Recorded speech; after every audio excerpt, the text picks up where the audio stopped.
ay nakikita niyo na po ba sa inyong mga screen ang ating kindergarten slides? Let's make it fun and engaging kahit medyo mabigat yung technicality niya, no? So, I hope nakikita na po yung slides ko. Wait lang.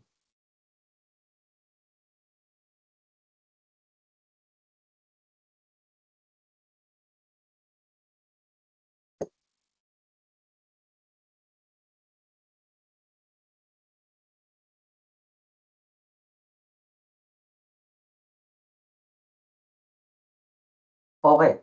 So, start na po tayo.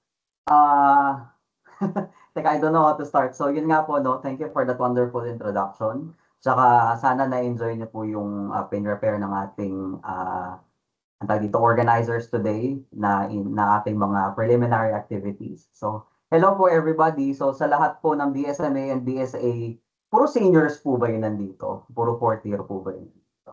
If I may ask, puro graduating, no? I should call you guys graduating, by the way, no? Mga graduating classes po ba lahat na nandito? Okay, that's nice, no? So, maraming salamat po for inviting me this afternoon for our webinar on quantitative research techniques. And for some of you, maybe this is a bit new sa inyo. At saka, this is also an opportunity for us to explore another methodology. Kasi for many years na kasi, no, more on ano kasi tayo, more on survey data, no, for many years that we have been using. So I want you to be introduced into another technique na ginagamit natin for international accounting research. Lalo na po sa international research arena, ito po talaga mostly, no, yung ginagamit na methodology. Kumbaga, didiretsahin ko, no, kung gusto mong ma-publish internationally, ito po yung methodology na madalas gamitin kung accounting data yung gagamitin mo. So today we will be talking about quantitative empirical accounting research. So, magandang hapon po sa ating lahat. Yan, palakpak naman tayo dyan na virtual. Magandang hapon po sa ating lahat. So, medyo kwento style lang yung kada slide natin. So, para ma-absorb mabuti na wala yung camera ko. Wait lang. Nawala yung aking cam.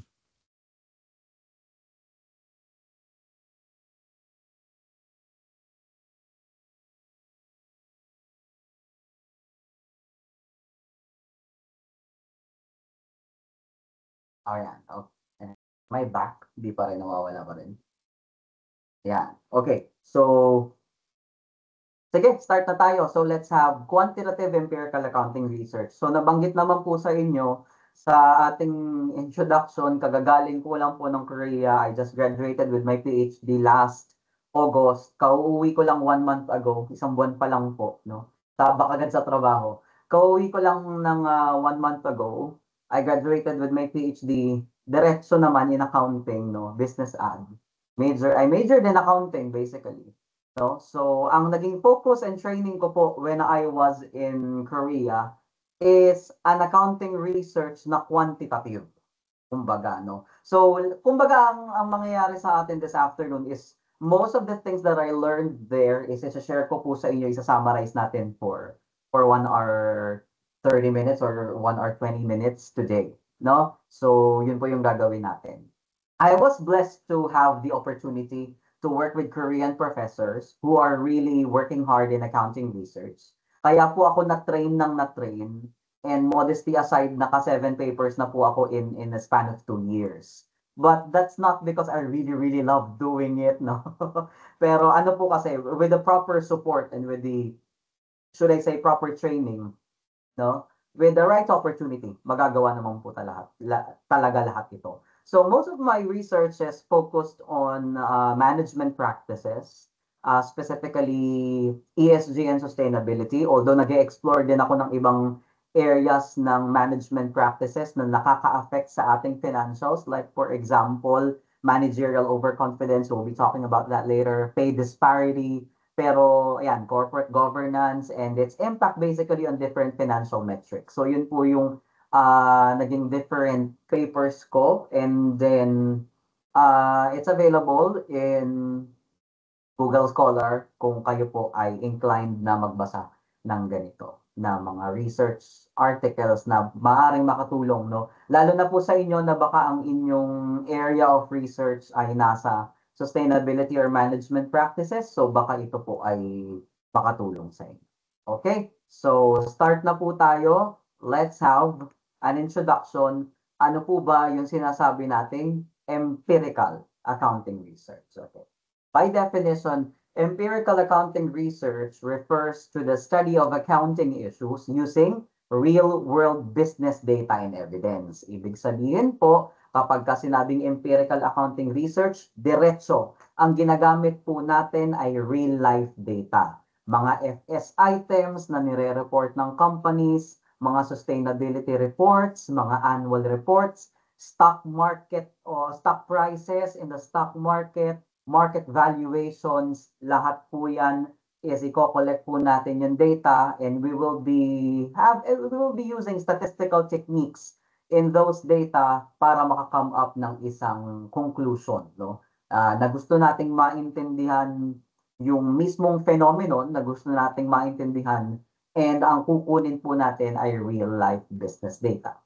So, it relies on observation, measurement, and analysis of actual phenomena dahil nga po kinukuha natin sa real-world business data rather than a purely theoretical approach on things or survey perception responses. Kasi minsan na nangyayari sa atin kapag ka-survey, lalo na kapag yung survey nyo naka-Likert scale, it's based on perception nung sasagot. No? So, yun po yung kaibahan ng empirical accounting sa behavioral accounting. So, for many years kasi ginagamit natin sa PUP, behavioral no? More on behavioral accounting side. So, the empirical accounting side uses more of that real world business data, no? Or logical reasoning. Also, we can define it as the systematic investigation of accounting questions through data collection and statistical analysis para masagot po natin yung mag-literature review ka, ano yung mga hypothesis na na-come up mo or your predictions that you have come up from those. We also evaluate theories na sa theoretical framework kasi, di ba, merong isang theory na nag-explain nung phenomenon na yon, bakit nangyayari yung business phenomenon na yon. So gusto nating i-prove yung phenomenon na yon through the theory that we will be introducing. Ganun po ang empirical accounting research. And we also explore relationships among accounting variables na purely kinukuhan po natin is real-life business data in order for us to really understand, no, yung mismong phenomenon na nangyayari. Kukuha ka ng earnings data, data about audit fees, firm performance, firm valuation, disclosure quality, index scores. So, lahat po yan is manggagaling po sa actual business data.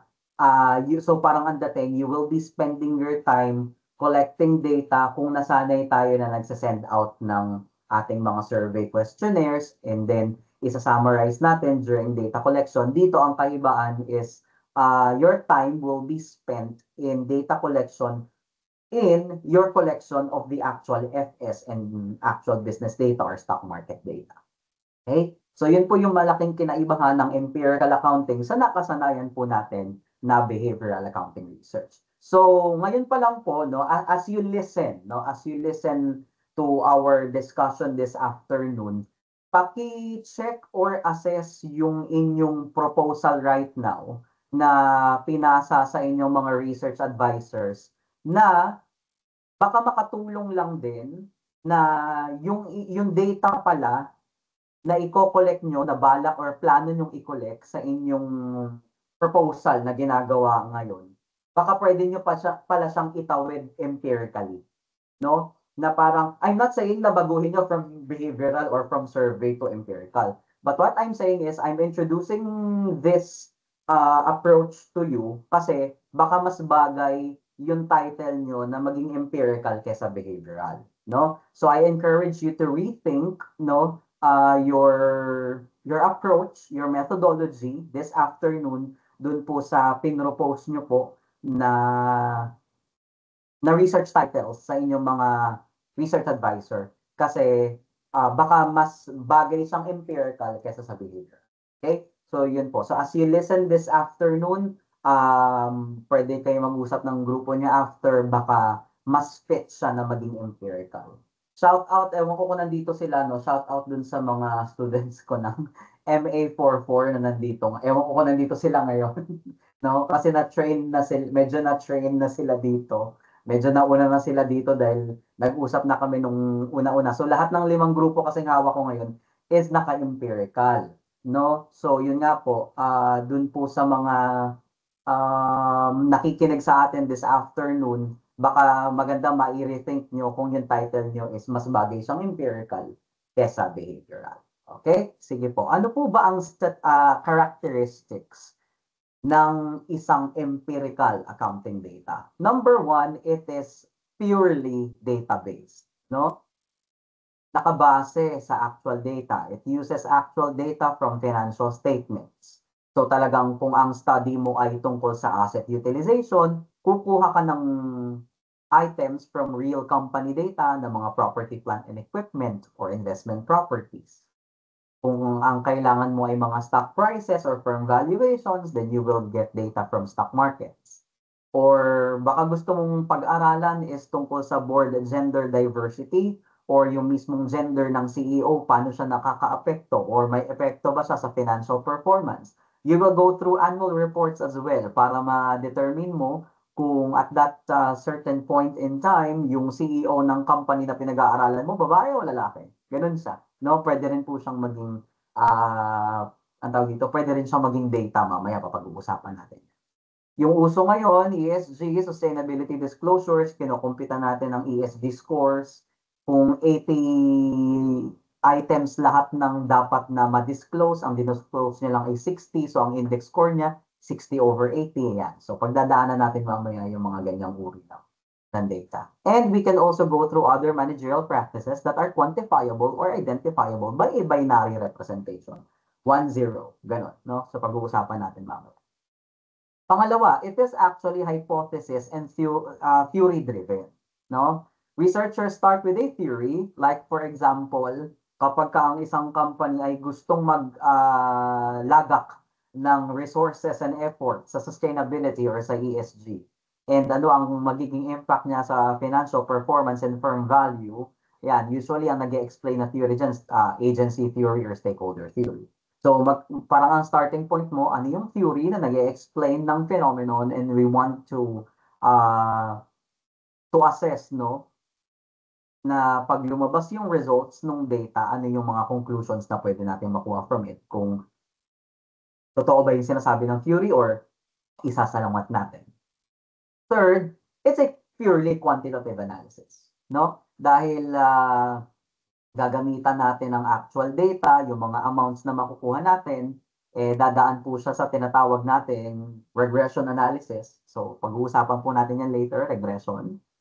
Correlation, pwede rin po, no? And econometric modeling. Pag sinabing econometrics, no, medyo mabigat lang yung term. But it's a higher form of statistics na ang ginagamit na nga po natin is real-life data in a sense na yung kanyang pagdaan dun sa statistical model na yon mas higher than the usual statistics, no? So for other countries kasi it's a course it's a subject, no, in college, yung basic econometrics. Kumbaga, paggamit natin ng statistics for proper use in research, no? So econometrics po ang tawag doon. Lastly, it's really based on objective evidence. Findings are based on observable outcomes. It's not based on opinion. It's not based on perception. It's not based on, kasi pag nagsasurvey tayo, nakadepende sa sasagot kung agree siya or disagree, 1, 2, 3, 4. So it's more on perception. Kapag ka po empirical ang data naman po ninyo, ang nangyayari is, dahil nakabase po tayo sa mismong data na nakuha natin, ang nangyayari po sa empirical accounting research, mas nagiging objective tayo kasi kinuha nating data is kung ano talaga yung nangyayari outside in the dynamicity of the market itself, no? So those are the characteristics, no? The basic characteristics of empirical accounting research. So, paano malalaman na ang isang title ay empirical or pwedeng maging empirical? Sorry, may iced coffee lang ako. Okay. No? Paano mo masasabi na ang isang title or yung iniisip mong research title ay pwedeng maging empirical pala? Na pag binasa mo yung title mo, na iniisip mo siya nung una, behavioral siya. Pero pag ni-reassess mo, baka pwede pala siyang empirical. No? For example, does corporate governance quality impact financial performance? So kukuha ka ng mga proper data or yung tinatawag na, we call that in accounting research as proxies, no? Proxy. Ano yung magpo-proxy para dun sa variable na meron ka? For example, yung ganyang corporate governance quality, that is usually proxied by corporate governance scores. May ganyan po akong paper na kinuha namin yung number of disclosures over the total number of disclosures, and then yun na yung corporate governance score niya, no? And yung mismong corporate governance quality, ano ang effect niya sa financial performance ng isang company. Pangalawa, does firm size determine the amount of audit fees na sinisingil ng accounting firms, no, for a certain entity? Does corporate social responsibility improve investor confidence? Kapag ang isang company ay socially responsible, naglalagak ng effort and resources para mag-perform ng CSR, ito po ba ay nakaka-enhance ng investor confidence in the company? Ano po ang pwedeng proxy ng investor confidence? Usually firm valuation. We call that Tobin's Q. No, we have a method in accounting research na to proxy for firm valuation, we call it Tobin's Q. Does investing in ESG impact firm valuation? Most of my papers and my actual dissertation for PhD is is about that question. Investing in ESG, what's impact in firm valuation?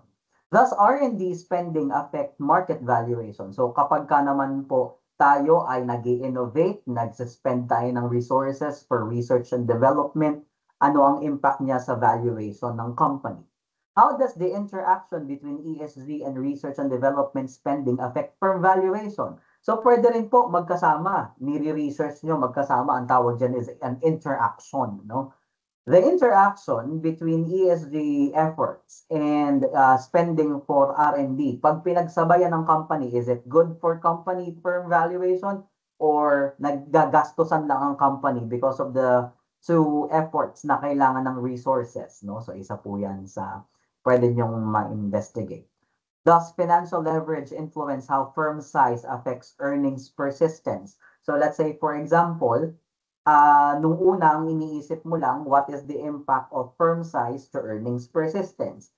Pero, gusto mo ng isang tinatawag nating moderating variable na baka merong pumapagitna dun sa A and B phenomenon na gusto mong tingnan yung relationship.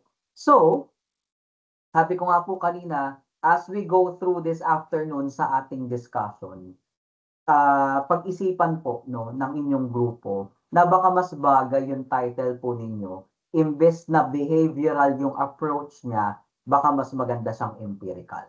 No? Lalo na kung ang relationship between X and Y, yung inyo pong inaaral. Mas bagay po kasi yon na real-life business data yung gamitin po ninyo, imbes na naka-survey data tayo.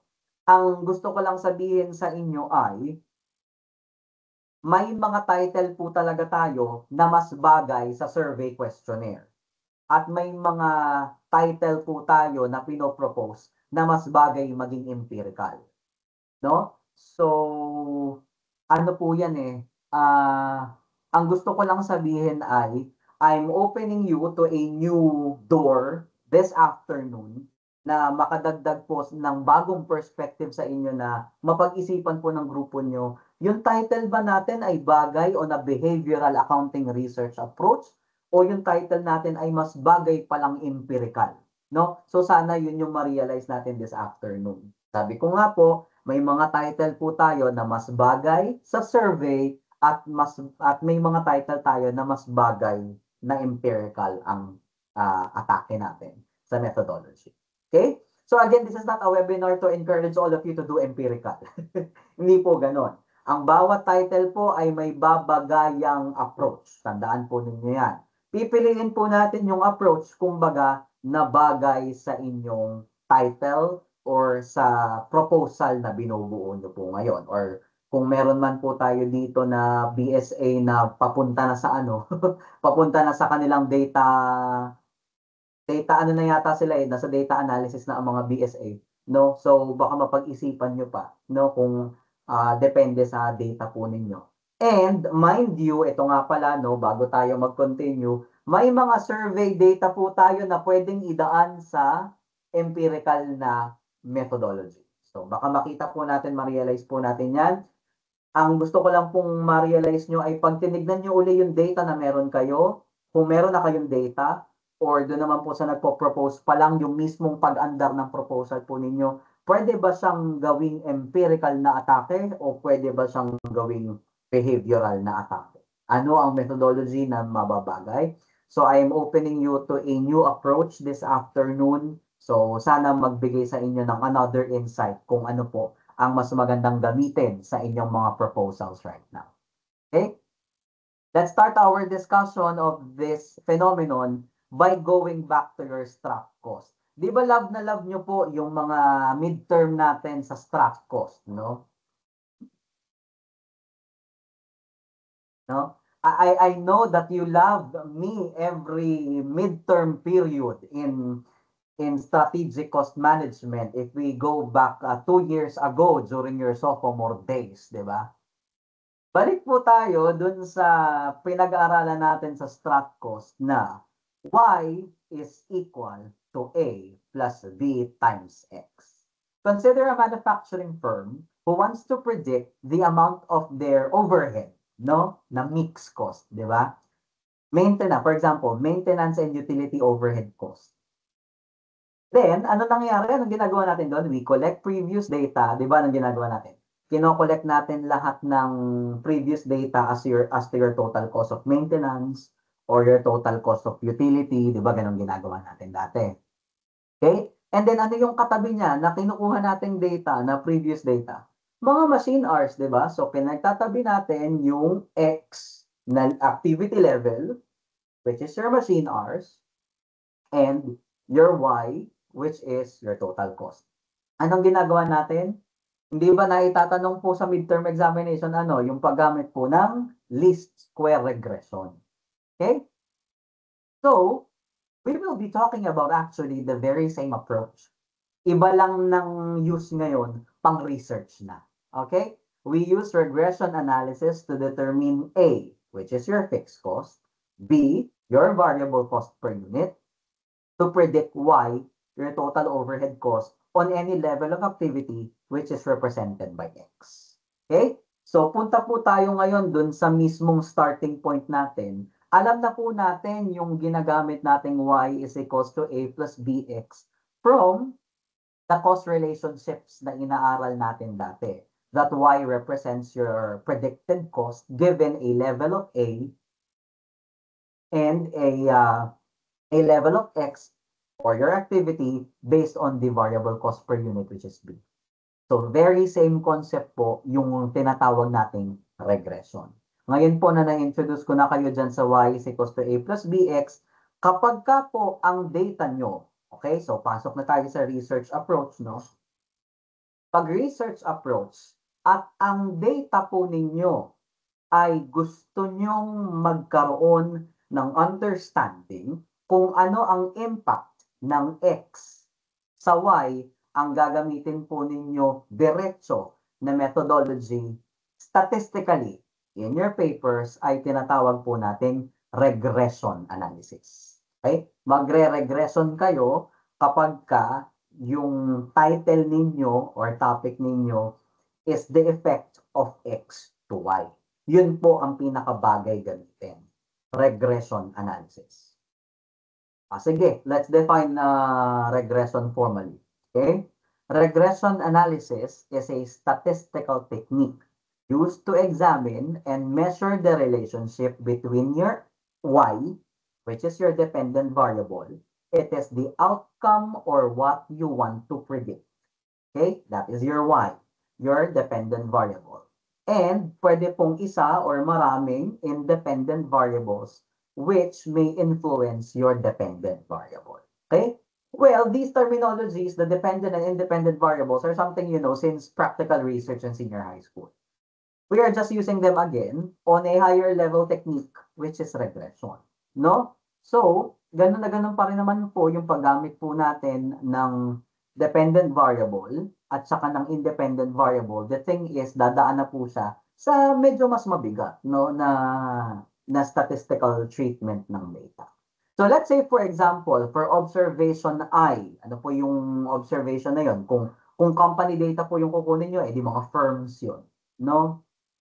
On year T, so may certain year, kasi may subscription, di ba? I and T, no? So for observation I or for firm I, for company I on a certain year, we have the regression equation, y is equals to alpha plus beta sub 1x plus the error term.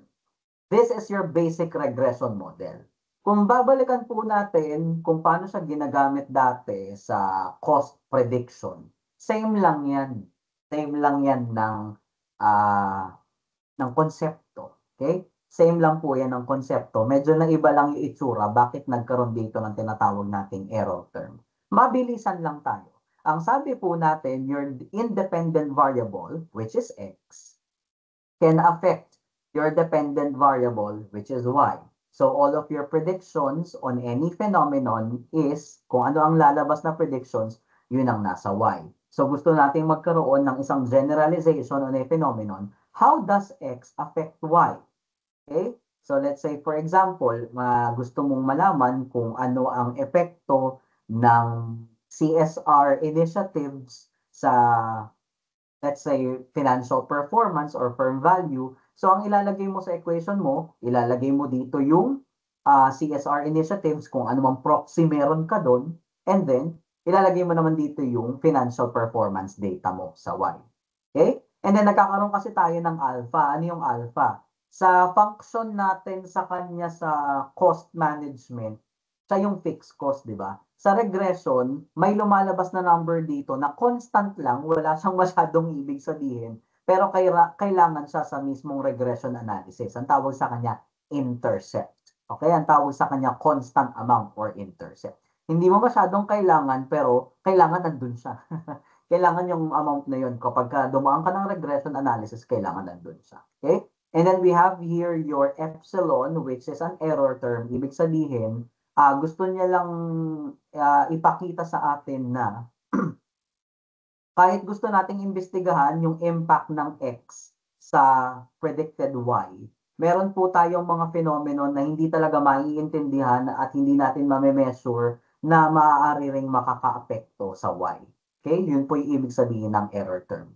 When we say error term, it represents all other phenomena na maaaring makaapekto sa Y na hindi natin alam or hindi natin ma-sure kung saan talaga nanggaling. Because, you know, the world by itself is dynamic, so hindi natin sure if yung X lang ba talaga ang nakakaapekto sa Y. We need to respect the fact na hindi lang yung independent variable na napili natin ang makakaapekto sa Y. Kaya naglalagay po tayo ng tinatawag nating error term. Yan po yung ating basic regression form. Let's start with the basic of the basic of the basic. Yung simple linear regression. Lagyan natin ng storya. For example, you want to investigate and predict the weight of a person based on their height. So parang ang prediction natin, pag mas matangkad ba ang tao, mas mabigat ang weight niya. Or on the other hand, no, on the opposite, kapag ka ba mas smaller yung height ng tao, mas magaan siya. No? So in regression terms, paano po natin siya i-express? We want to predict the weight of the person based on their height. So your independent variable is your height, which might impact or which might affect your dependent variable, which is the weight of the person. So your regression equation is weight is equals to alpha plus height plus the error term. Height is your independent variable that can affect or impact weight, your dependent variable. Alam po natin, nabanggit na po natin kanina that the alpha represents fixed cost, di ba, in cost management terms. In research, it is just a constant intercept parameter, but the number itself na lalabas dyan sa prediction, pag nag-regression ka, it really doesn't mean anything. It really doesn't mean anything. Pero kailangan mo siya para mabuo yung prediction mo. Okay?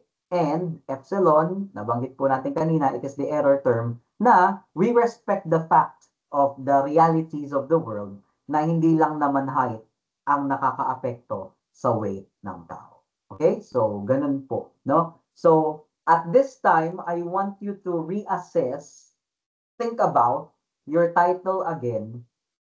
Baka mas bagay yung pinopropose nyong title na hindi behavioral. Baka yung title po ninyo ay kaya nyong kuhanan ng data na maaari nyong idaan sa regression. Okay? So, i-assess nyo ulit, no? Pag-usapan ng mga grupo po ninyo. Kasi usually, kung impact ng isang variable sa isang another variable or dun sa dependent variable diretso, yung iniisip nyo na phenomenon, at isipin nyo rin kung may data kayong makukuha na hindi galing sa survey data, baka mas bagay po sa inyo ang mag-empirical. But I also want to stress the fact na baka po yung makuha yung survey data ay pwede ring idaan sa regression, no? I'm also opening that possibility, no? So you can be creative. The possibilities are actually endless. We can talk about that, no? Okay. Ngayon, sa totoo lang, alam naman po natin na hindi lang naman height ang nakakaapekto sa weight ng isang tao. Pwede nating i-extend yung equation. Ang gagamitin po natin is multiple linear regression. Dadagdagan na natin yung mga independent variables na maaaring makaapekto sa iyong dependent variable. We have to accept the fact that it is not only the height that affects the weight of a person. It can also be their food eating habits and sleeping patterns. So mag-i-introduce ka na ngayon ng ibang mga independent variable dahil we respect the fact na hindi lang naman height ang makakaapekto sa weight. Pwede rin yung kanyang food eating habits and yung kanyang sleeping patterns. So, a regression with more than one independent variables, now we think it can impact the dependent variable, which is in this case, the weight of the person. Ang tawag na po dito ay multiple linear regression. Now, pinakita ko lang po kanina kung ano yung starting point natin, which is the simple linear regression.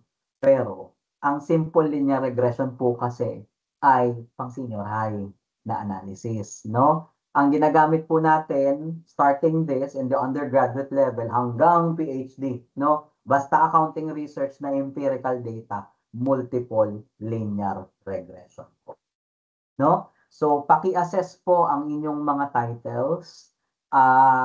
Kung lalo na kung feeling nyo ang kapupuntahan ng research po ninyo ay the impact of X to Y or the impact of X1 and X2 sa Y.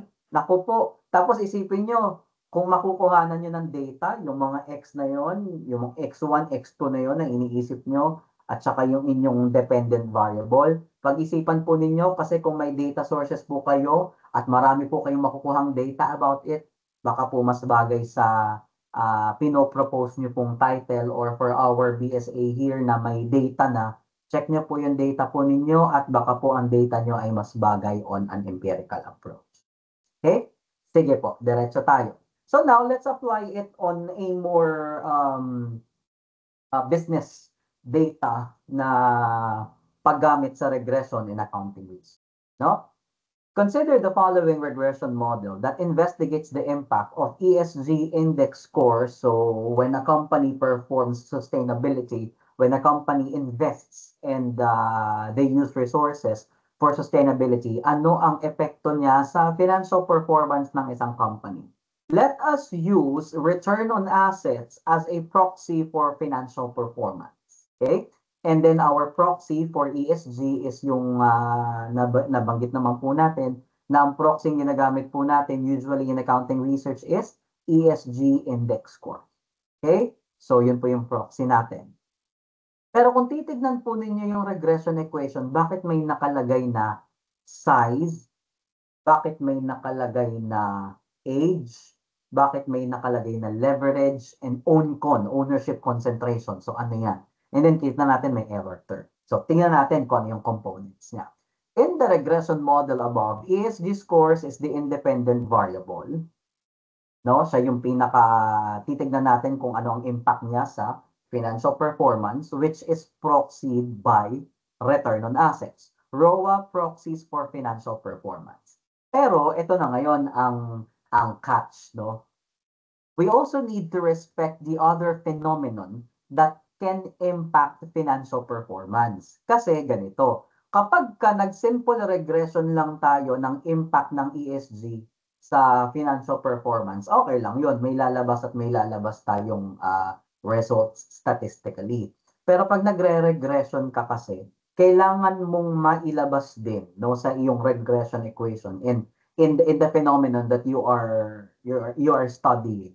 Kailangan mong respetuhin yung dynamicity ng business complexities. Alam naman natin na hindi lang naman ESG ang nakaka-apekto talaga no sa financial performance ng isang company. So for example, maglalagay tayo ng ibang mga variables para mas robust at mas kumbaga mas hindi ko masabing mas accurate no, pero alam mo yon dahil you were able to get other more information about the company more than its ESG, mas nagiging solid no yung lalabas nating interpretations and conclusions later on. Dahil narespeto natin yung fact na hindi lang naman ESG diretso ang nakakaapekto sa financial performance. For example, yung size ng firm. Sa accounting research, ang ginagamit nating proxy for size ng firm, total assets. Pwede siyang maging proxy. Firm age, kung mula nung na-incorporate yung entity, ilang years na sila ngayon, that is considered firm age. Leverage as to debt level, pwedeng liabilities over assets or liabilities over equity. Pwede pong gano'n. Ownership concentration, sino ang may pinakamataas na percentage ng ownership no dun sa shares ng company. Ang tawag po doon, yung mismong percentage na yon ay ownership concentration.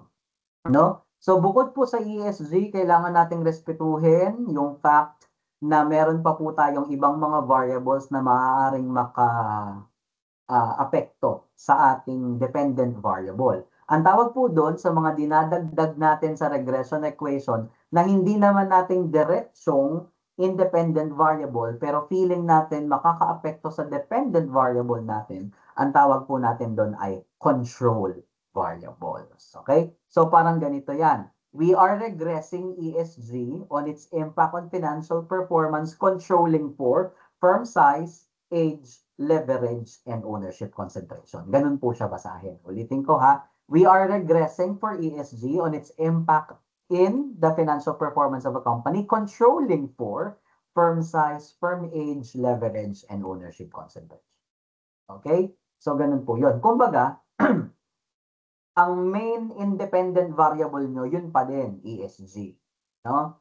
Ang main dependent variable nyo pa rin yung return on assets, which represents your financial performance. Pero kailangan mo maglagay ng ibang variables na magre-represent ng ibang mga items na maaaring makaapekto sa dependent variable mo. Kailangan mo ng mga control variables.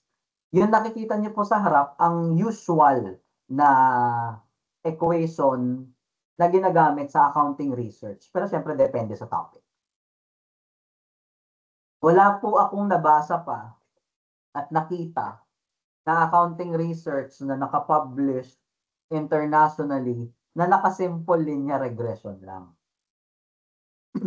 Kasi po, we really need to respect the other phenomenon na maaaring makaapekto sa inyong dependent variable bukod sa inyong independent variable. So, kapag po kayo ay nag-empirical accounting research, it's really important na gumagamit po tayo ng control variable. Okay? So, now that we have already understood, no, kung yung basics ng regression, ano po yung mga uri ng regression na pwede natin gawin, Let's now go to the different kinds of possible analysis na baka ma-realize nyo, ito pala ang bagay sa aming study, no? Una, direct analysis. Pag direct analysis ang nangyayari, it investigates the main effect of an independent variable to the dependent variable with all possible controls. Stop muna tayo doon. So pag direct analysis, ano ang impact ng ESG initiatives sa financial performance ng company? Ganun lang siya. Direct analysis, diretso lang. Ano ang impact ng ESG performance or ESG initiatives sa financial performance ng company given other controls like nabanggit natin kanina, firm size, firm age, leverage, at saka ownership concentration. And then may nabanggit dito, industry and year fixed effects. Ginagamit din po kasi natin control variables yung industry na kinabibilangan ng isang company. We also control for that. And yung year kung kailan nakuha yung data or the specific year no na pinatutungkulan ng data po ninyo, ginagamit din po natin siya as a control variable. Pero pag sinabing direct analysis, the direct impact of X to Y. So, pwede po natin gamitan ng regression yan ng ganyang paraan. Pangalawa po, baka po may mga titles sa inyo, no? Or may mga proposals po kayo na may moderation kayong sinasabi na word, no? Moderating impact analysis. So, tingnan natin po ito. No? Ang tinitignan po dito sa regression equation ito is the impact of ESG to financial performance. Pero, what happens to the impact of ESG on financial performance given the level of ownership concentration? May paper akong ganyan. Usually, nangyayari ganito. For example, the impact of ESG initiatives or spending resources for ESG is good for the company. Kunyari, positive ang effect. But with a higher level of ownership concentration, dahil mas mataas yung level ng ownership concentration, ano nangyayari? Mas nagiging masyadong rigid yung decision making sa loob ng company. So, ang ginagawa niya, pag sinabing moderating ang impact, yung positive impact ng ESG sa financial performance, siya ang nagmo-moderate.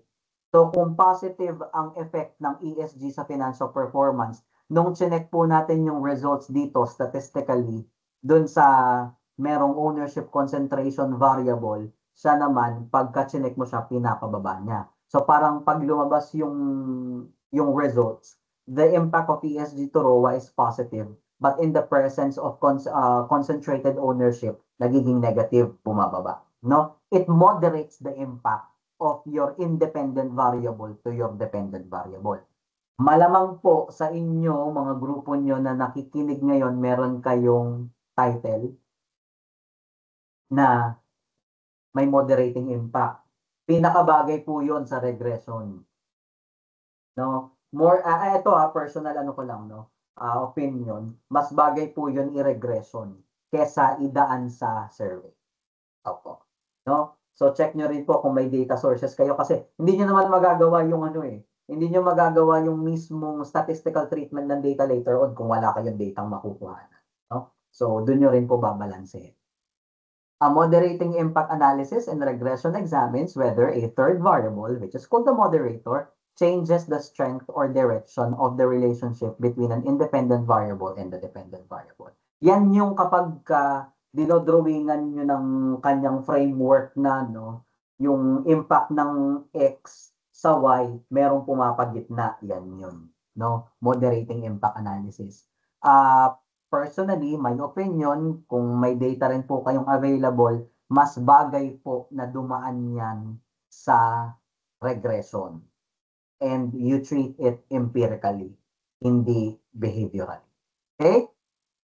Next po. Pwede rin po yung medyo pareho lang siya ng equation na ginagamit, pero magkaiba siya ng konteksto dito naman sa interaction term. So for example, you want to know the impact of doing ESG initiatives on your financial performance, but you also want to determine the impact of spending for research and development for innovation on your financial performance. The thing is, you also want to investigate what if they come together. Okay? So you will now do yung tinatawag po nating interaction term. Ano ibig sabihin ng interaction term? Ito yung first mong independent variables. You have an x1 here. And then you also have another independent variable. So this is your x2. And then, gagawan mo ng kanyang collab. May collaboration siya, no, yung dalawa. Statistically, literally, minumultiply lang natin yan, no? Kung ano yung amount nung proxy mo for ESG at yung proxying amount mo for R&D, literally, minumultiply lang. Minumultiply lang yan. Ang gusto po nating malaman dyan ay, kapag sabay, no, na pine-perform ng company ang kanilang efforts and investments for ESG and innovation, ano kaya ang effect sa financial performance ng company? Yung equation niya, kung titignan niyo po dito sa equation niya rin sa moderating impact, halos pareho lang. Pero magkaiba sila ng function. Pag moderating impact analysis, gusto mong malaman yung direct effect ng ESG sa financial performance. Pero pag pumasok si ownership concentration sa eksena, tataliwas siya. So for example, yung ESG at saka financial performance, the more ESG you do, the higher financial performance. But when there is ownership, the presence of ownership concentration, pinapababa niya yung positive effect. Dito naman sa interaction term, pareho siya ng equation, pero dito naman ang sinecheck natin, yung collab ng dalawang independent variable, ano ang impact niya sa dependent variable natin. Okay, so pareho lang siya ng equation na ginagamit sa regression. Pareho lang.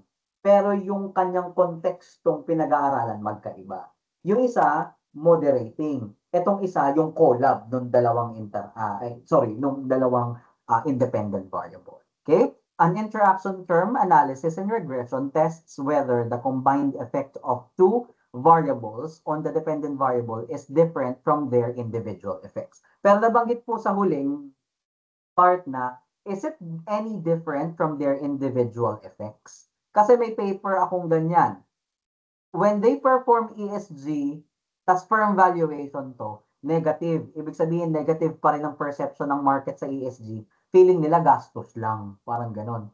And then, if they perform R&D, they spend for R&D, well, mga kapatid, accounting basics, no?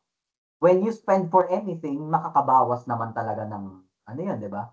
Ng income, no? Lalo na when your R&D is not capitalized, nagiging cost lang siya. So, on a natural accounting occurrence, the impact of R&D to your firm value or financial performance is negative. Ganun yung isang part ng dissertation ko, no? ESG to firm value or financial performance, negative. Parang nakikita ng investors, gastos lang. R&D, impact to financial performance and firm value, negative din. Kasi nga, yun nga, sabi ko, on a normal accounting occurrence, it's a cost na nakakabawas sa net income. Pero, ang results nun lumabas sa akin is, when they collab together, it has a positive effect, no, to the financial performance of the company. No? So actually dun sa mga kung iniisip niyo na yung title niyo baka magandang ganitohin, the narratives will also be very nice, no? Kasi katulad niyan, 'di ba sinabi dito?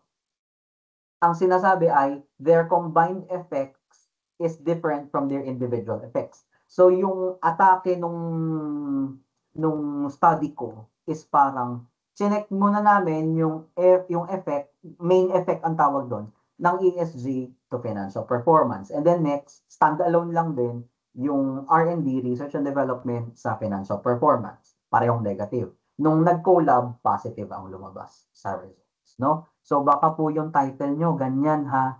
Oo, baka dalawa yung pinag-aaralan yung phenomenon, tapos yung epekto niya sa nag-iisang dependent variable. Pag-isipan nyo mabuti. No, baka po maganda siyang gawing interaction. Okay? Pang-apat, kung gusto mo naman ng mas detalyadong analysis, as you can see here, excuse me, Pareho lang siya ng equation na ginamit. Pero, pwede kang yung tinatawag nating subsample analysis. Specifically, this is an example from another paper of mine. Hindi ko lang chinek yung impact ng ESG and innovation sa financial performance and firm value.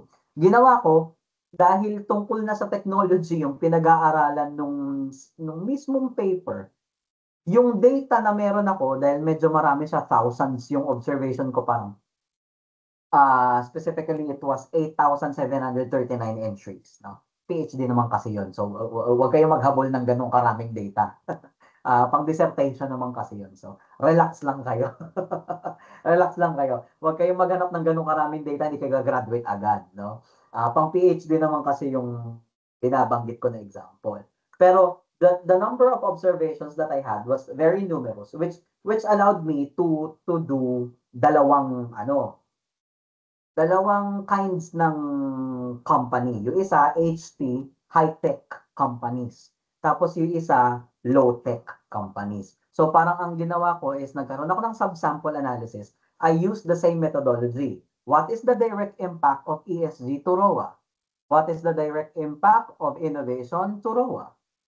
And their collaboration, their interaction, ano ang effect niya sa financial performance, at tinignan ko kung may difference between high-tech companies and low-tech companies. Okay? So ang tawag po doon ay subsample analysis. A subsample analysis compares the regression results across different groups or subsets of data to see if the relationships between variables differ among those groups. Magkaiba ba ang epekto ng ESG at innovation and its effect on ROA kapag ka-high-tech yung company or kapag ka-low-tech yung company? Okay, so pwede po siyang ganon. Saka, pero baka ma-misconstrue nyo na kailangan pag subsample analysis may interaction din. Hindi. Pag bumalik kayo ng, kunyari, ang gusto niyo lang na analysis, ito, yung direct analysis.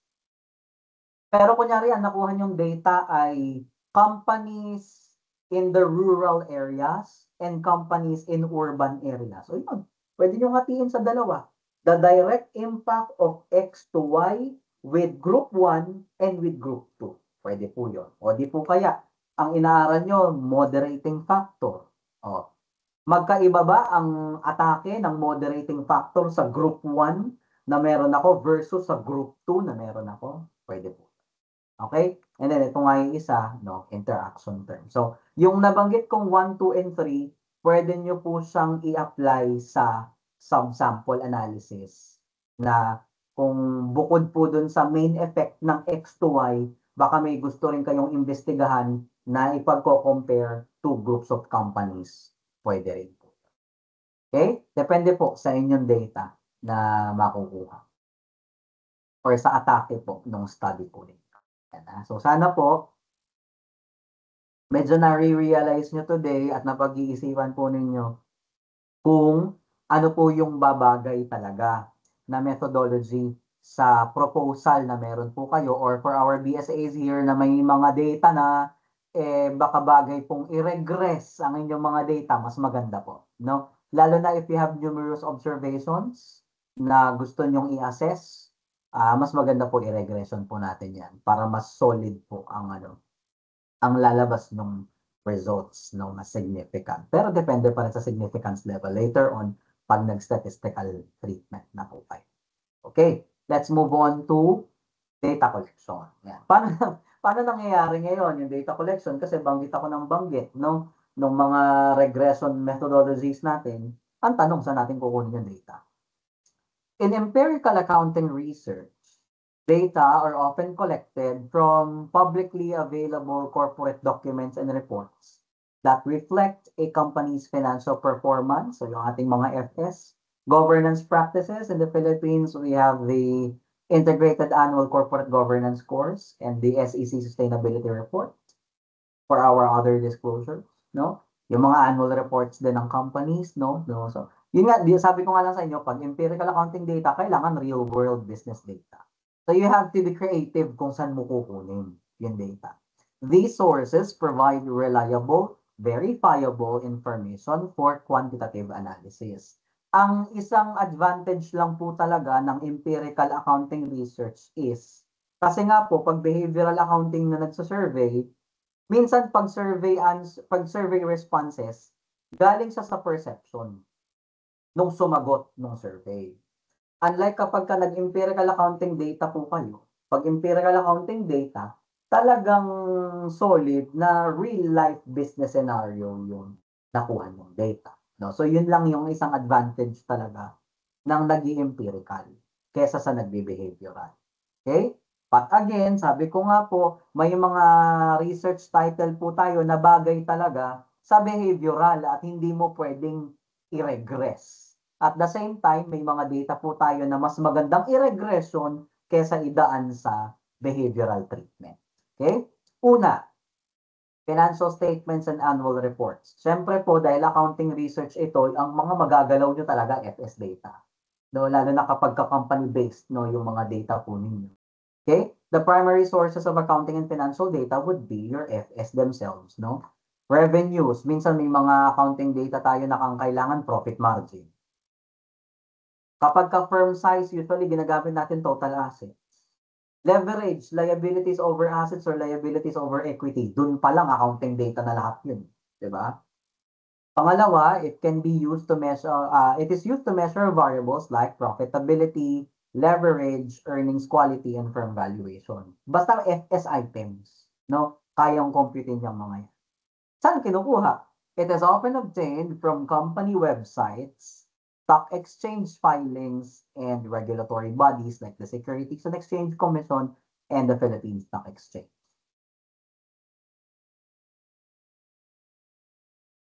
The thing is, medyo pahirapan lang in terms of data collection kung ikaw lang mag-isa. No? Kasi kailangan ang kagandahan lang sa inyo ay grupo kayo. So kapag ka magkukuha kayo ng data, hindi kayo mag-isa. No? Pwede niyong pagtulungan as a team. O, parang isang tao, assignan niyo ng tig sa 10 company. O, 'di ba? Kesa ako dati may paper ako na 50 companies for 3 years. So 150 entries ako lang nagkuha lahat ng data. Mas challenging 'yon, no? Ang advantage nyo dahil hindi kayo nag-iisa sa inyong thesis, kapag may data collection part na kayo, mas kaya nyo dahil grupo po kayo na magko-collect ng data. Yan, yung uso ngayon, yung ating pong mga corporate reports na nire-require for companies. Mga non-financial data about environmental impact, social responsibility, CG practices, yan. Mga nasa ESG report. Okay? It is commonly used to analyze CSR performance, ESG disclosure quality, and investor response. Usually, ang proxy natin kapag po mga ganyang uri ng study, if you're into sustainability, ESG index scores, which is you just divide the number of disclosures made over the total number of disclosures available. Or, in my case, for my dissertation, ang Korea po kasi, Korean data ginamit ko eh. Ang Korea po kasi may third-party provider ng ESG scores. May nagsuscore sa mga companies ng sustainability nila. The Korea Institute of Corporate Governance and Sustainability. So, nag-email lang kami ng professor ko. Tapos, humingi kami, sabi namin, pengen ng ESG ratings data. Nag-send kami ng proposal for the study. So, nag-reply sa amin, pinrovide yung data for like 700 to 800 companies for 11 to 12 years. No? So, kaya ganun kabigat yung data ko, 8,739 entries. But again, hindi niyo po kailangan maghabol ng ganun karami kasi you're in the undergraduate. Okay, so wag po kayo ma-pressure dun sa numbers na naririnig. You can also use other company filings and disclosures, no? Like your annual reports, also press releases, integrated reports, proxy statements, and investor presentations. There's a thing called managerial overconfidence, which is measured in accounting research in different ways. But maniwala kayo sa hindi, may mga accounting research data or data collection rather na gumagamit ng have you heard of Python? No, gumagamit ng Python tapos yung mismong words ng CEO parang may mga, so parang mag-text mining na tinatawag. And then doon, from the number of words na naulit yung terminology na ito, no? Parang doon mo i-assess if the CEO speaks overconfidently about the entity, no? And then, ita-transform mo yung results ng text mining na yon on a certain overconfidence score. Parang ganon. So, nagiging quantitative na siya. Kasi baka iniisip nyo, yung mga disclosure na ganun, sir, paano siya magiging quantitative? Baka yun yung tanong nyo ngayon. No? You can really just be creative. Or kung hindi creativity, you have to follow the methodologies of previous papers na mababasa po ninyo. May mga ganon, no? Yung katulad ng kinikwento ko. Kasi puro salita lang naman ang CEO message kapag ka annual report, di ba? Ang gusto mong malamang ang gusto mong malamang data is, or ang gusto mong gamitin na data is managerial overconfidence. For example, gano'n. Ayun, may mga papers na gano'n yung methodology na ginagamit nila. No? Magte-text mining, tapos i-check ilang beses na ulit yung mga ganitong uri ng word that might convey overconfidence, and then nagiging quantitative na siya. Ginagawan siya ng overconfidence score, parang gano'n. Tsaka siya ire-regress with, let's say, for example, financial performance. O yun. So, magkaka-results ka dahil naging quantitative na yung disclosures. You really just have to be creative on how to make disclosures na punong-puno ng qualitative text na maging quantitative data. That's another thing that you can do. Okay? It provides additional data on executive compensation, governance charges, corporate strategies. So the possibilities are endless if you are creative enough. And if you can also follow methodologies of previously published papers, you can also do it. Doon naman po sa mga interested sa stock market data, ayun, pwedeng-pwede, no? Kung ang inyo pong kapupuntahan sa study ay firm value, market valuation, ayan po, no? Stock price data po talaga ang kailangan po ninyo. It reflects the total worth of a company as assessed by the market based on its stock price and outstanding shares. It is used to measure variables like firm performance, valuation, and investor perception. Usually po kasi, ang pinoproxy talaga ng investor perception, ang pumoproxy dyan rather, ang proxy na ginagamit if may confidence ang investors sa company is firm value. Okay? So yun po talaga yung nagiging proxy na firm value.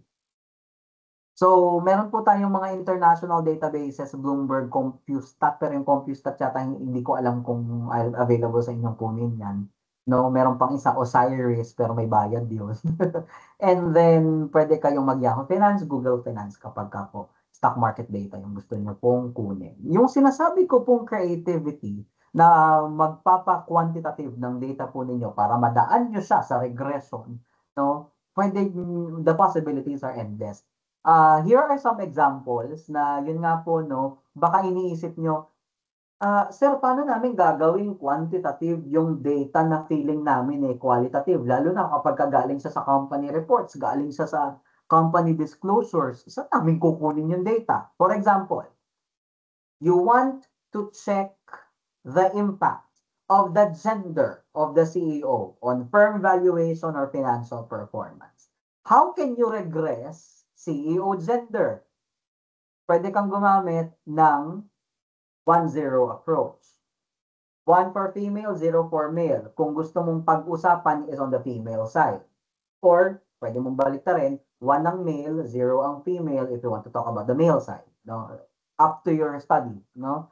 You can convert qualitative demographic information into numerical dummy variables. Ang tawag po sa mga ganyan is mga dichotomous variables or dummy variables to analyze gender-related effects on firm performance or disclosure. Okay? Paano mo nga naman i-regress yung male versus female? Rural versus urban, high-tech versus low-tech. So, pwede ka mag 1-0. Yan. Next, ayan, kanina nabanggit natin, managerial overconfidence. Ang pinaka-basic na ginagamit sa accounting research in exploring managerial overconfidence is nire-regress natin separately yung tawag dito, the increase in the percentage of total assets versus the increase in percentage growth ulit-ulit. Increase in percentage of asset growth versus the increase of percentage in sales growth. Tapos, ang sinasabi ng mga accounting papers is, pag mas mabilis yung asset growth kaysa sa sales growth, overconfident na sige.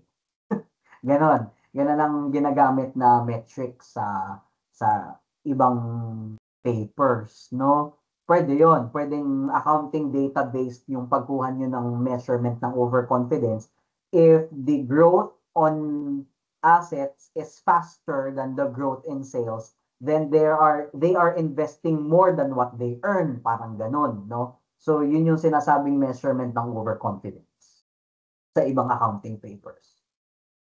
Pero yung iba, kasi minsan mahirap kumuha ng data, kaya mahirap ding sumunod sa sinasabi ng previous studies, katulad ng ganito. CEO stock option price behavior, saan natin kukunin sa Pilipinas yan, di ba? Mahirap isa-isahin yan.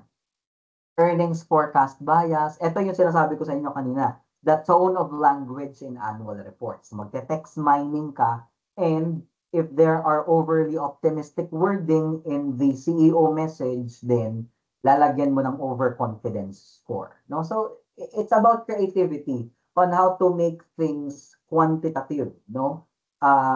Kung ang gusto mong atake talaga ay maging empirical, pero paano mo gagawing empirical ang isang bagay na naka-conveyed in paragraphs of words, no? So, firm type, yung diniscuss natin kanina, we can classify firms based on group 1, group 2 using industry codes, no?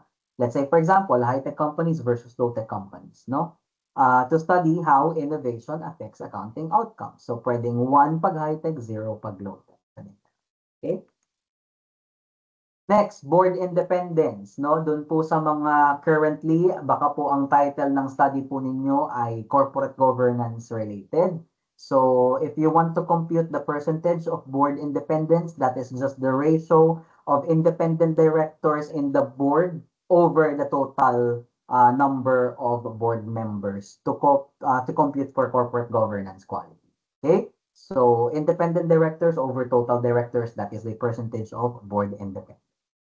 Baka gusto nyo rin pong gawing variable ang audit quality. Ang madalas pong gamitin sa accounting research na metric for audit quality. If the company is audited by a Big Four firm, that's 1. If hindi po Big Four yung firm na nag-audit, 0 yung ginagamit. Okay? For financial distress, pwede kayong gumamit ng tinatawag nating Altman Z-score.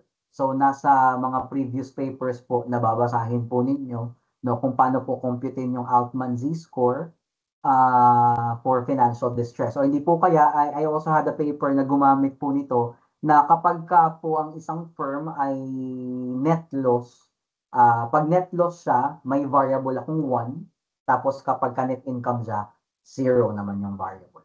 No? So, kumbaga parang yung variable kasi na yun is nagre-represent if nasa financial distress yung company or hindi.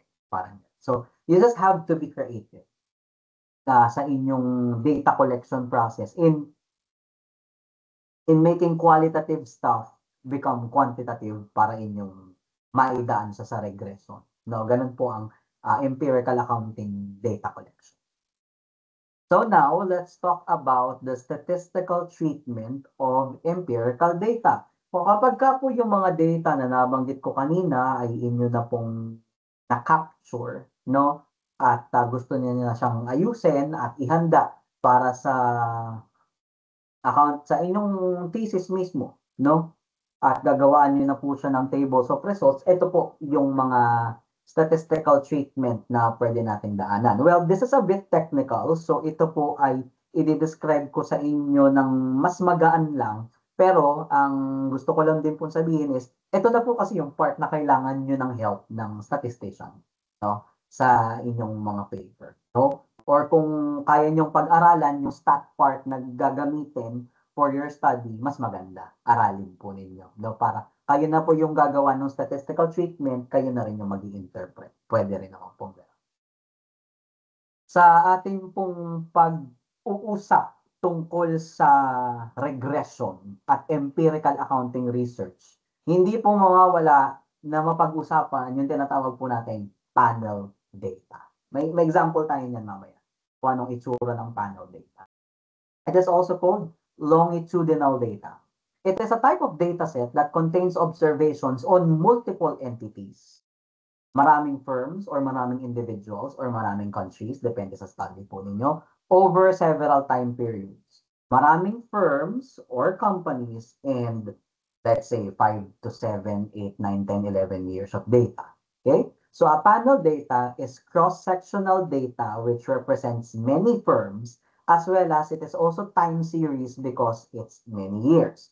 On a very basic approach, if you collect financial data for 100 companies, let's say for example, 100 listed companies in the Philippines, for 5 years, you have a panel data set of 500 observations, which is 100 companies times 5 years. Okay? Ganun po. Kaya nyong gawin yan natin mag-collect ng data ng ganyan kasi marami kayo sa grupo. No? Marami kayo sa team. Kayang-kaya nyong mag-collect ng data na ganyang karami kasi marami kayo sa grupo. No? So, it allows you to analyze both the differences ng kada firm or kada industry and how it also changes over time. It helps control for firm-specific characteristics that don't change. For example, ang industry niya ay food and beverage na mula nung nag-umpisa siyang nagbukas ng company. No? So, kapag ka naka-panel data, nati-take note yun. Na from 2011 na nagbukas siya until the latest year in your data, 2024, 2025, food and beverage pa rin siya. Nakokontrol natin yun kapag ka naka-panel data tayo. It increases the accuracy and efficiency of the actual regression estimates that we have. No? So ito po ang itsura, ewan ko kung nakikita po ninyo ng maayos. Ito po ang itsura ng panel data. So pakita po natin isa-isa. Ayan, dito muna tayo. Yung nakikita po ninyo ngayon ang data na nagpa-graduate sa akin. This was the actual data that was used in my PhD dissertation. No? So, describe ko lang. Para malaman nyo, ano ba yung panel data? Ano ba sinasabi ni Sir Chua na numerous firms for a certain number of years, an n number of years. Again, yung nakikita po ninyo ang nagpa-graduate sa akin. No? Ito po yung data na dinaan po namin sa statistical treatment, ni-regress namin to come up with conclusions. Okay. First is the year. So, ito pong study ko ay, kung titingnan po ninyo, yung isang company na to, may data sa for 2012, 2013, 2014, 2015, 2016, 2017, 2018, 2019, 2020, 21, 22. Okay? So, from 2012 to 2022, yung company na to, which has a stock code of A20, no? Ano ang industry niya? Pharmaceuticals and biotechnology, kung ano man pong company ito. Okay? Research ethics lang din, hindi ko pwedeng ilabas yung name ng company. Tapos ano po yung mga kinuha kong data sa kanya? So kumuha ko ng data ng kanyang return on assets, Tobin skew, at saka sustainable growth rate. Okay? Yung sustainable growth rate, measured lang yan through a special calculation of return of equity. No, maganda lang pakinggan, pero return on equity din yan. Okay? And then, as you can see here, meron po akong kanilang mga ESG scores. Pero yung ESG scores kasi sa Korea, naka-letter D, C, B, B+, A+, saka S. Pero, 7 points yun from D papuntang S. So, naghanap kami ng prof ko ng paper na paano namin ika-quantify yung mga letters na yon. So, ang pwede palang gamitin is the numbers 1 to 7. So, yun, ginamit ko. Kaya nyo makikita nyo dyan, 3, 2, 4, ganyan. Okay? ISC is the industry sector categorization. The first categorization was if the company is B2B, business to business, or B2C, business to consumer. And then the second categorization if the company is environment sensitive or less environment sensitive. For this case, the industry was in the pharmaceuticals and biotechnology industry. So kung titignan niyo yung second categorization niya, nakalagay 1, ibig sabihin environment sensitive yung firm. Ganun siya. Okay? Yung pwede niyo paglaruan, maging creative kayo sa 1-0 kasi basta A and B categorizations kayang-kaya mag 1-0. Tas yun, ito na yung mga datang kinuha ko, magkakasama na po ito, yung mga control variables na po ito. Research and development, leverage, firm size, advertising intensity, magkano yung in-spend nila for advertising, ito po ay kino-compute ng advertising cost over sales, ganon. Loss, ibig sabihin, pag net loss yung company, naka 1. Ibig sabihin, under financial distress yung company. Pag naka 0, net income. No? For the level of foreign ownership, ilang percentage ang owned by foreign holdings dun sa shares. Firm age, ayan yung nabanggit natin kanina, ownership concentration, cash flow in operations divided by sales ba ito? Nakalimutan ko na. And then fixed assets, yung kanilang mga PPE over sales to kasi intensity. So, fixed assets over sales, and then yung beta coefficient natin sa Finman, yan. And if the company is audited by Big Four or not. Okay? So, yan po yung tinatawag po nating panel data. Ayan. Tapos kung mapapansin po ninyo yan, edi, ibang company na to, yung A40, nasa automobile sector naman siya. Si company A50 ay nasa textiles and apparel. Food and beverage naman si A7. Okay? So, yan po yung panel data na tinatawag kapag po gusto nyong mag-empirical accounting. Pero hindi nyo po kailangang magkuha ng ganito ka-comprehensive na data for an undergraduate level. Nagkataon lang, marami akong control variables kasi PhD dissertation. Okay? Pwede na po kayong mga 4 to 6 control variables pag undergraduate yung study. Okay? Hindi po kailangan ganito ka-comprehensive. Pag na-collect nyo na po yung mga data na yan, ang next nyo pong pwedeng gawin is linisin yung data. Kung maaalala nyo dati, di ba, sa strap cost, may mga data tayo na pagka sobrang baba or sobrang taas, outlier yon pag wala sa relevant range. Ganon din ginagawa natin sa empirical accounting research. We clean the data. Ang tawag natin doon is Windsorization. The lower 1% of the data and the higher 99%, no? So, tig 1% tails nung data kailangan linisin. Lahat ng extreme outliers. It limits the impact of extreme values that could distort our regression results, and to make the data more robust and normally distributed without completely deleting one whole observation, sayang naman yung data pag dinelete. Ang tawag po sa technique na pwede nyong gawin is Windsorization. Your statistician can do that for you. But you can also do that. No? You can also do that, mapag-aaralan naman yan. Ang next naman pong ginagamit natin kapag empirical accounting research, you introduce the results of your study through descriptive statistics. Ano ba ang characteristics ng mga companies, no, na-explore nung study? Parang ganon. So, kukumputan nyo dun sa lahat ng variables nyo. Per variable yan eh. Variable 1, ito, for this specific example, this is your sustainable growth rate. Ang pinag-aralan kasi namin dito is the impact of pay disparity between the CEO and normal workers. Anong effect niya sa sustainable growth rate ng isang kumpanya. So this is your dependent variable, and then your independent variables and my control variables.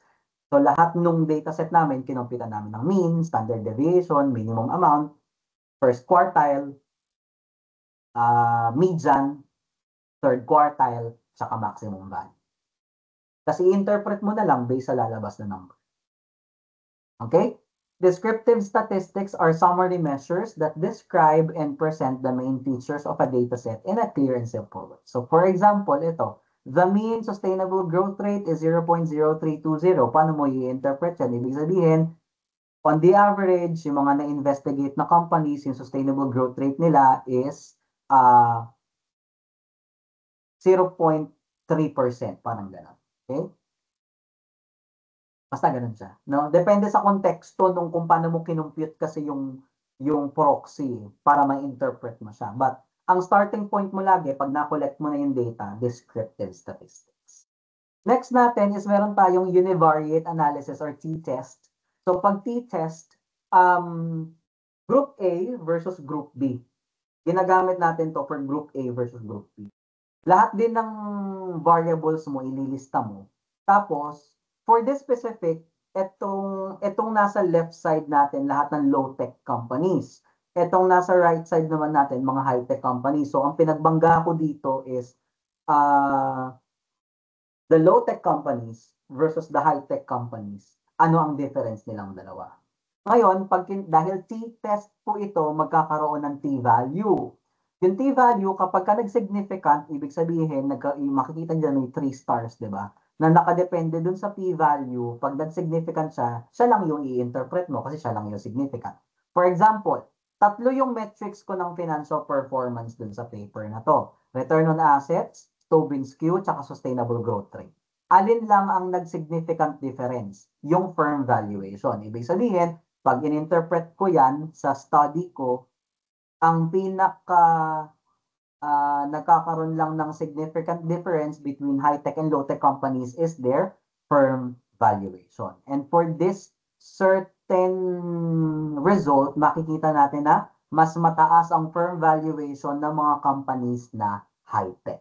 Ayun. Kasi tingnan nyo, yung mga low-tech companies, 1.136 ang mean.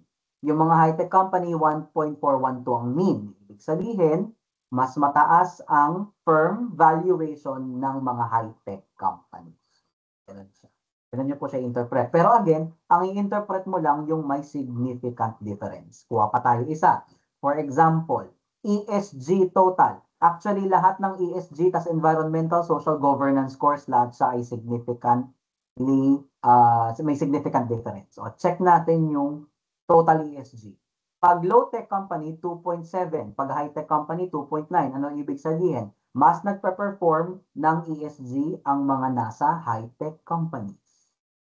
Ganon. Pero pagdating sa social, 2.8, 3.1. Ganon din pala, mas mataas din pala. So, ganon, ibig sabihin, no? Pag t-test, no? So, kapag ka po two groups, yung data po ninyo, no?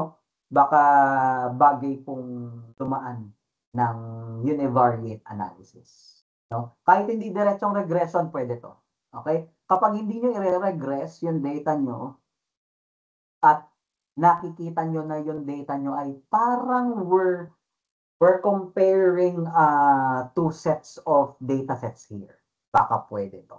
Itong t-test sa inyong study. And kapag ka-accounting research, preliminary ano lang kasi to, investigation. But for an undergraduate level, pwedeng maging main investigation nyo ito. Oo, pwede yon. Kapag ka, dalawang groups ang pinaglalaban ninyo. Pwede po. Okay? Next, kapag ka naman po you want to correlate A versus V or the variables, ayan, magpi-Pearson ka. Pero ako, I don't recommend using this as a main analysis kasi medyo ano to, weak. Medyo weak ito compared sa regression. Kasi kung may dataset ka na rin lang naman, padaanin mo ng Pearson correlation to check just the correlation. Yun lang. Pero, mas maganda pa rin if you really want to understand the relationship of X and Y, idiretso mo na ng regression. So, usually, yan nangyayari sa accounting research is, bago ka mag-main regression, nagpi-Pearson correlation ka muna. Unang patikim ng, ng impact ng X sa Y. Pero kung gusto mo talagang malaman yung impact ng X sa Y, preliminary mo lang tong Pearson, idiretso mo ng regression. Ganun po siya. Okay? Pearson correlation is a statistical measure that shows the strength and direction of the linear relationship between two continuous variables. Its purpose is to check the degree of association between two variables, ano nakalagay? Before running regression.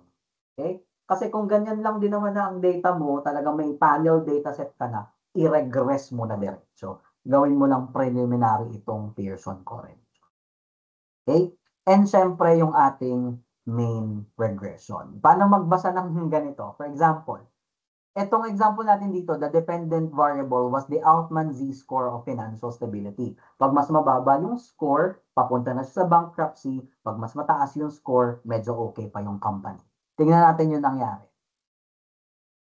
Kung ang titignan niyo lang 'pag mag-i-interpret kayo ng ganito, yung may star, yung may significant na result. 'Pag hindi siya significant, huwag niyong papansinin, huwag niyong i-interpret. Katulad nito, punta tayo ng banks. Anong nakalagay? Ano ang impact ng environmental activities ng banks? Korean data ito ha. Ano ang impact ng environmental activities ng banks sa kanilang financial stability as a bank? Ano nakalagay? Pag sila daw ay taking care of the environment, positive ang effect niya. Tingnan niyo, positive yung amount. Walang negative positive siya Tapos significant. So, ang kanyang impact sa financial stability ay positive. So, ibig sabihin na ang bangko na nagpe-perform ng green initiatives ay nakakaganda daw yon ng kanilang financial stability. In the case of Korean banks po ito, Asinan, Hana Bank, yung mga ganun. Okay? Pero kapag ka naman sila ay socially responsible, nakakabawas ng financial stability kasi gastos nga naman mag-CSR. Yan. Ganun ang interpretation. Okay? Ayan, no? Significant siya, tapos pero naka-negative. Ibig sabihin, when a bank pursues CSR, it's bad for their financial stability because it is just a cost to perform CSR. At least for the case of Korean banks. Ganun po ang interpretation natin ng main regression. Tapos isasama mo rin yung results ng mga control variables. Pero ang papansinin mo lang sa interpretation, yung mismong impact ng X, mga independent variable mo sa dependent variable. Ganon. Ganon siya. Ganon siya. So to end today, let's take a look at an empirical accounting research paper lang. No? Bigyan ko lang kayo ng pahapyaw para lang makita niyo yung buong picture. Ano bang ginagawa? Ano bang pwede kong pakita sa inyo? Yung ano na lang, high-tech, low-tech companies. Yung binabanggit natin kanina. To end today, no? Kita niyo ba?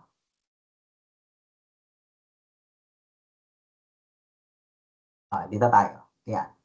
Valuation implications of ESG initiatives and technological innovation, a comparative analysis of high-tech, low-tech. Dadaanan lang natin, hindi ko i-discuss ng buo ito. Hindi po. Dadaanan lang natin para lang ma-inspire kayo na baka pwedeng yung data namin pala empirical, sayang. No? Okay. Ibig sabihin, ano ang implications sa firm value kapag ang isang company ay nagpe-perform ng ESG at R&D? Yun yung gustong sabihin dyan. Tapos, hindi pa tumigil, nilawakan pa, no? Dinivide pa yung dataset sa dalawa. High-tech companies versus low-tech companies. Na-publish na po ito, pero actually, kung babasahin nyo sa ilalim, ang nakalagay dyan ay may nakalagay sa ilalim. Ayan. This study constitutes the second component, part 2 ng aking PhD dissertation. 3 parts kasi yon. Ito yung part 2. No? Pinublish namin separately. Ganun siya. Ganun siya. Okay? Ayun. Siyempre, I'm not here to discuss how to write an introduction or the literature review. No, umattend na kayo ng ibang sessions on how to do that. Dediretso ako ngayon dito sa methodology. Tingnan nyo. My main regression model was CA means corporate affairs. Yung totality ng corporate performance kasi yan. Di ba tatlo yung kinuha ko? Accounting-based measure na ROA, firm valuation measure na Tobin skew, at growth measure na sustainable growth rate. The collective term that was used in the paper is corporate affairs. Kaya CA. Okay? Tapos independent variable, ESG. Tapos mayroon akong separate investigation kung environmental lang, social lang, governance lang. And then RDI, research and development intensity, which is R&D cost over your sales. And then yung collab nilang dalawa. Ayan, may interaction term. Tapos lahat na nakikita niyong mga additional dyan ay control variables na po lahat yan. Ang recommendation lang po kasi ng aking research advisor ng time na yon, ang control variables mo, Kevin, kailangan 12. No? Para mas robust yung results mo. Kasi, yun nga, di ba, nabanggit ko sa inyo kanina, na maraming bagay na nakakaapekto ng financial performance ng isang company. No? Kaya sabi niya, hanggat maaari, no, maghanap ka na maghanap ng paper na related dun sa study mo, and then damihan mo yung control variables. Now, for the undergraduate level, we would allow 3, 4, 5, 6. ng mga control variables. Pero kung kaya niyong kumuha ng data for 12 control variables, di go, di ba? Kung kaya natin, bakit hindi? Di ba? So, kapag ka po panel data, pero ito kasi ano for BSMA sa dulo pa to, sa second sem, kasi doon pa lang kayo makakakuha ng data. So, dediretso ako dun sa mga sinabi ko kanina. Ayan. Una, descriptive statistics. Pag descriptive statistics, dyan mo muna i-explain yung basic descriptions, basic characteristics ng data mo. No? Sa study. All variables. In terms of your mean, standard deviation, minimum amount, median, and maximum amount. And then the first quartile and the third quartile. Tapos, nagkaroon ako ito yung pinakita ko kanina mismo, yung nasa slide, no? Kinompare yung low-tech companies sa high-tech companies. Kasi ganun yung title ko. May comparison ng high-tech sa low-tech. So, dapat lang na may maipakita akong initial na univariate analysis. Tapos, lahat ng data ay dinaan ko ng nasa appendix na yung yung ibang, wait lang nasa appendix na yung, ito, Pearson correlation kasi masyado siyang malaki. No? So, ito po yung Pearson correlation. Pero, ang titignan nyo lang kasi sa Pearson correlation ay yung impact ng impact ng ROA impact ng ESG sa ROA. For example, ito. ESG total, anong impact niya sa number 1? Ang number 1 natin is return on assets. So, ano nakalagay dito? Statistically significant siya kasi 0.000 yung p-value. So, may interpret natin. Positive yung amount. Ano ibig sabihin?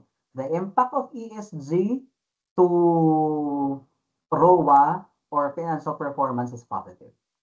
Pero preliminary investigation lang yan kasi regression yung main analysis ko. Ito na yung mga main analysis ko. Mag-interpret lang tayo ng isa bago tayo mag-end today. No? Ang ating dependent variable for this table, return on assets, financial performance. Statistically significant. Sinalungat niya na ngayon yung nakita natin sa Pearson correlation nung nag-regress. Tingnan nyo, sabi ko sa inyo di ba? Sinalungat niya na. Ano yung interpretation kanina? The relationship between ESG and return on assets is positive. However, nung dinaan na siya sa regression, mas robust kasi ang lalabas na ano mo dito, na results mo dito. Mas robust yung results mo dito So, ito ang susundin mo, yung sasabihin ng regression. Isasalungat mo na ngayon sa narrative mo, yung lumabas doon sa Pearson correlation.